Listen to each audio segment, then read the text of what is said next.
A desperate German shepherd, abandoned on a sinking sandbar, a fishing crew with no idea what they were about to discover, and a secret so explosive it could bring down a billion-dollar conspiracy.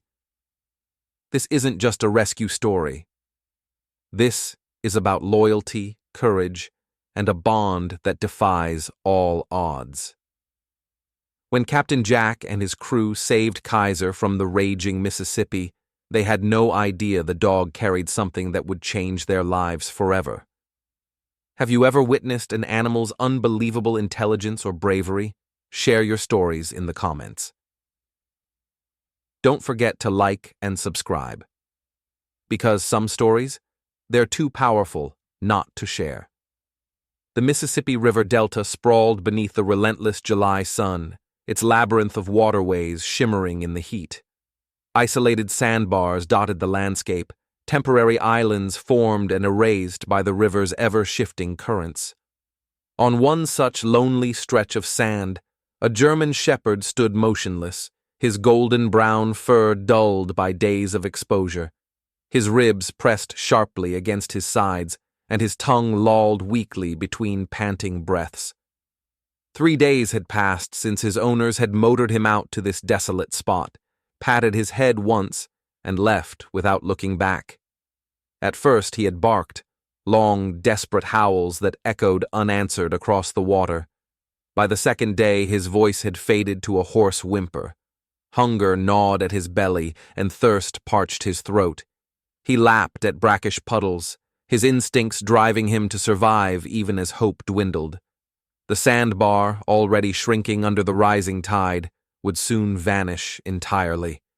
He paced the narrow strip of land, his paws sinking into the wet sand, his amber eyes scanning the horizon for any sign of movement. The river was merciless.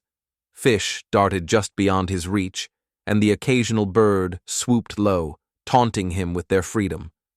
Once, he managed to snatch a small catfish stranded in a shallow pool, gulping it down before the current could steal it away. But it wasn't enough.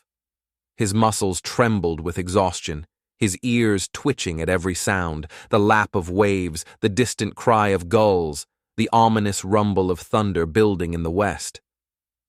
Nightfall brought no relief. The stars blinked coldly overhead, indifferent to his suffering. He curled into a tight ball, his body aching, his mind drifting between wakefulness and dreams of a home he would never see again. The water crept closer with each passing hour, swallowing another inch of his shrinking refuge. By morning, he would have nowhere left to stand. And then, just as the first light of dawn touched the horizon, a distant hum cut through the silence. His head snapped up. A boat. His heart pounded, his legs shaking as he forced himself to stand. He barked, a raw, broken sound. But this time, someone heard him. The Marlin's Hope cut through the river's sluggish current, its engine grumbling in protest as Captain Jack Dawson adjusted their course. The morning had been a waste. Empty nets, dwindling catches, the kind of bad luck that made old fishermen sigh and spit over the rails. Beside him, Liam scowled at the latest haul, his calloused hands shaking out the tangled mesh in frustration. "Third empty pull today," he muttered. "At this rate, we'll be eating canned beans by week's end." Jack didn't answer. His eyes, squinted against the glare of the sun, traced the distant sandbars where the river split into shallow channels. He'd spent 30 years reading these waters, and something in their restless flow put him on edge. Behind them, Dr. Elena Carter leaned against the cabin door, her binoculars scanning the horizon out of habit rather than hope. Then she froze. "Jack," she said, her voice sharp. "There, on that sandbar to the northeast. Is that—" Jack snatched the binoculars, adjusting the focus until the blur resolved into a shape. A dog, its fur matted, its body gaunt. It stood at the very edge of the shrinking island, its head lifted as if scenting the wind. Liam didn't wait for orders. He was already at the wheel, swinging the boat hard to starboard before his father could speak. The engine roared as they surged forward, spray kicking up over the bow. Elena braced herself against the rail, her pulse quickening. "That sandbar's half underwater already," she called over the wind. "If we don't hurry—" "We'll hurry," Jack growled. The dog saw them coming. As the marlin's hope closed the distance, it let out a single rasping bark, more of a croak than a sound, and staggered forward, paws sinking into the wet sand. Its tail gave a feeble twitch, but its eyes burned with something beyond exhaustion. Something like recognition. Liam's stomach clenched. Who the hell abandons a dog out here? "Same kind of people who do worse," Jack said darkly. The sandbar was barely more than a slick of mud now, the current eating at its edges. Jack killed the engine a dozen yards out. Any closer, and they'd risk running aground. "Dinghy!" he snapped. Liam moved fast, lowering the small boat with Elena close behind. She grabbed the first aid kit, her scientist's mind already cataloging the dog's visible injuries: dehydration, malnutrition, the way it favored its left foreleg. The dinghy hit the water with a slap, and Liam rowed hard, his muscles burning. 10 feet from shore, the dog lunged toward them, then recoiled as another section of the sandbar collapsed beneath its weight. The river swallowed it in an instant. Liam didn't think. He dove. The Mississippi closed over his head, its cold grip pulling him downstream. Somewhere in the churning dark, a paw scraped his arm, then clamped onto his sleeve with desperate strength. He had it. Now he just had to get them both back alive. The river's current seized Liam like a living thing, dragging him downstream with relentless force. Cold water burned his lungs as he kicked upward, his free arm slicing through the murky depths. The dog, Kaiser, thrashed against him, his powerful limbs churning in panic. For one terrible moment, their tangled bodies spun in the dark water, disoriented and drowning.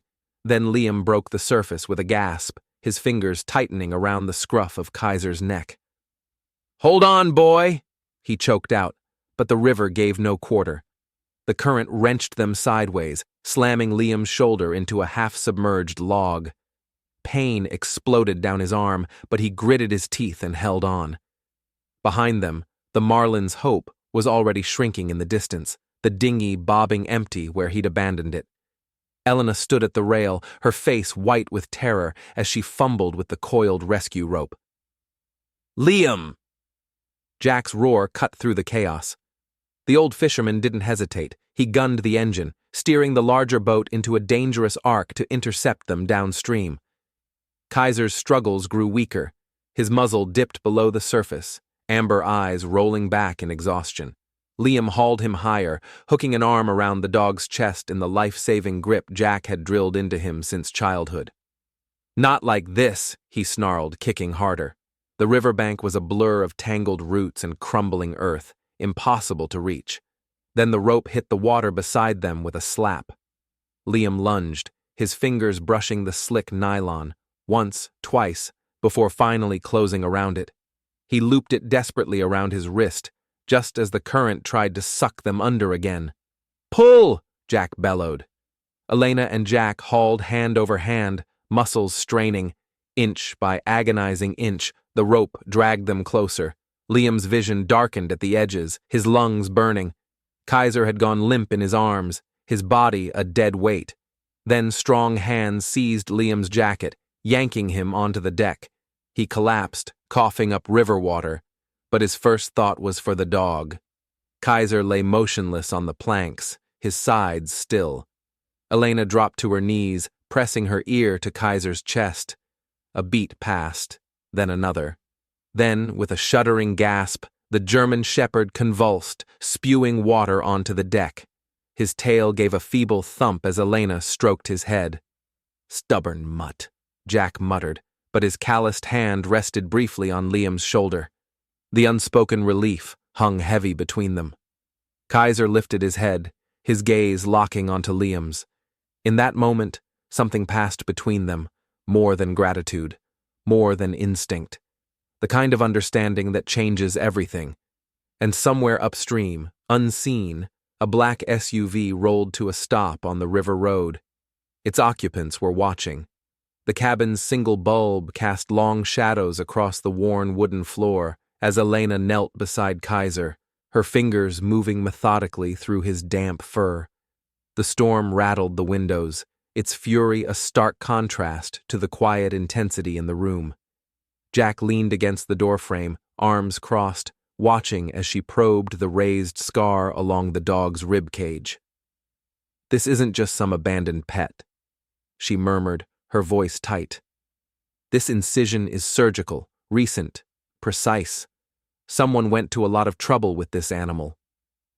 Liam hovered nearby, a towel clenched in his fists. He'd refused to leave Kaiser's side since hauling him from the river, and now the dog lay quietly, his intelligent eyes tracking their every movement.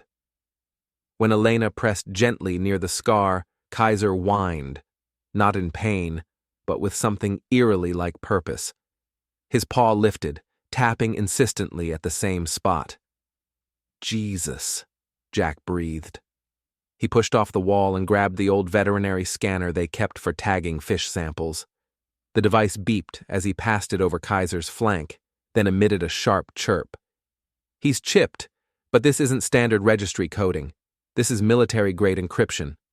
A sudden crack of thunder shook the cabin, making them all flinch. In the silence that followed, Jack's satellite phone rang, a shrill, insistent sound that seemed to pierce the tension like a knife. The caller ID read unknown. Liam met his father's eyes. "Don't answer it." Jack answered it. The voice on the other end was female, urgent, the words tumbling out in a breathless rush. "Captain Dawson? My name is Dr. Rachel Vance. I need to know. Have you found a German shepherd on the river today?" Kaiser's ears pricked forward at the sound of her voice, a low whine building in his throat. Jack's grip on the phone tightened. "Who's asking?" The woman's exhale shuddered through the receiver. "I'm the one who implanted that chip. And if you have that dog, you're all in terrible danger." Outside, through the rain-streaked window, headlights flickered between the trees. Too close, moving too slowly. Kaiser rose to his feet, his hackles lifting. The growl that rumbled from his chest didn't sound like a warning, it sounded like a promise. Rain lashed against the windshield of the black SUV as it rolled to a stop near Jack's cabin, its headlights cutting through the storm like predatory eyes. Inside the dimly lit room, the air had gone electric with tension. Dr. Vance's voice still crackled through the satellite phone, her words urgent. "They'll kill him, and anyone who's seen him. You need to move now." Kaiser stood rigid by the door, his ears flat against his skull, a growl vibrating deep in his chest. Liam's hands clenched into fists at his sides. "We can't just run," he argued, but Jack was already moving, yanking open a rusted locker in the corner. "Not running," Jack corrected, tossing Liam a flare gun and slinging a waterproof rucksack over his shoulder. "We're evacuating with evidence." He nodded at Kaiser, whose intelligent gaze flicked between them. "That dog's carrying something worth killing for. We get him to Vance, we blow this whole thing open." Elena grabbed the first aid kit, her fingers brushing the scanner still displaying Kaiser's encrypted chip data. "They'll have the roads watched," she warned. "That's why we're not taking roads."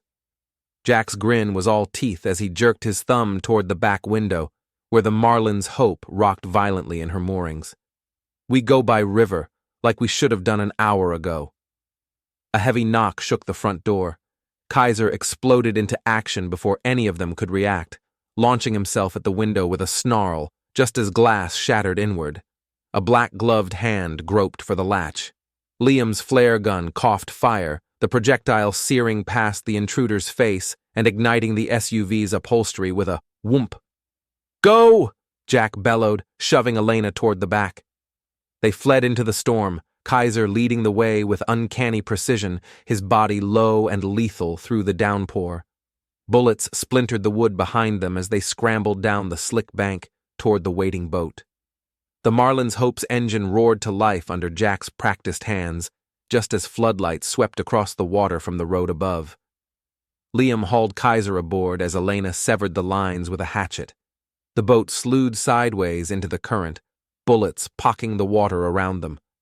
Kaiser stood braced at the stern, his barking sharp and defiant over the engine's scream, until a new sound drowned him out. The SUV, now fully engulfed in flames, slid down the embankment in a shower of sparks and crashed into the river behind them.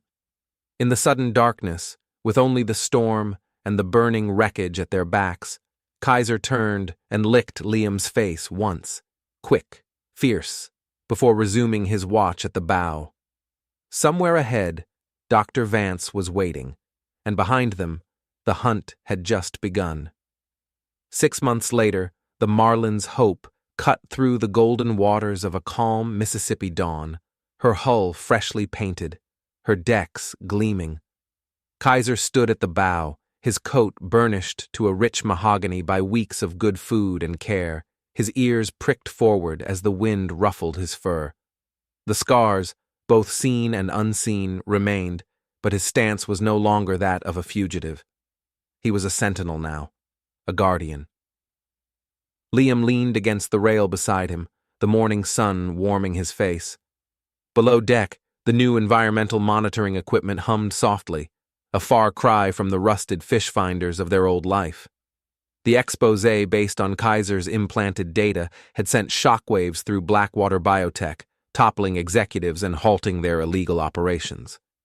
Dr. Vance, now working with federal investigators, had seen to it that the other dogs from the program were placed in good homes, but Kaiser had chosen his own path. He had chosen them. Jack emerged from the wheelhouse, his perpetual scowl softened by the satisfaction of hard-won justice. "Pollution readings holding steady near marker 12, he called to Elena, who was logging data at the stern.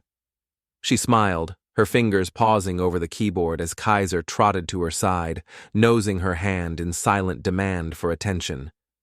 The transformation still took Liam's breath away sometimes. The way Kaiser moved between them with quiet purpose, as though he'd always been part of their ragged crew. The way he'd taken to their new mission, using his heightened senses to detect chemical spills and illegal dumping along the riverbanks. Just last week, his alert barking had led them to a ruptured pipeline that would have poisoned miles of wetlands. As the boat rounded a familiar bend, Kaiser stiffened suddenly, his nose working the air. Liam followed his gaze to the weathered dock where it had all begun, the sandbar long since swallowed by the river's endless flow. Kaiser's tail gave a single, slow wag, not in sadness, but in quiet acknowledgement.